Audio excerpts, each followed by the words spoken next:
রাসূলুল্লাহ সাল্লাল্লাহু আলাইহি ওয়াসাল্লাম কোন মাসের কোন তারিখে জন্মগ্রহণ করেছেন এই মর্মে কোনো সহিহ হাদিস নাই, জয়ীফ হাদিস নাই, কোনো জাল বানোয়াট হাদিস পর্যন্ত নাই। যেহেতু এর কোনো দলিল নাই, সেহেতু ইতিহাসবিদরা রাসূল সাল্লাল্লাহু আলাইহি ওয়াসাল্লামের জন্ম তারিখ আলোচনা করতে গিয়ে তারা বিরাট মতভেদ করেছেন। তাদের মধ্যে অনেক বড় মতভেদ রয়েছে।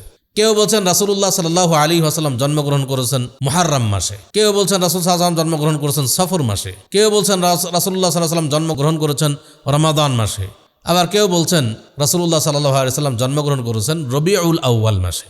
শুধুমাত্র রবিউল আউয়াল মাসে যারা বলেছেন তাদের মধ্যে 7টা মত।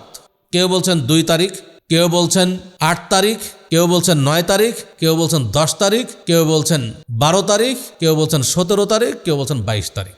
সম্মানিত উপস্থিতি, আপনাদের বিবেকের কাছে প্রশ্ন, কারণ আমরা সবাই বিবেকবান মানুষ।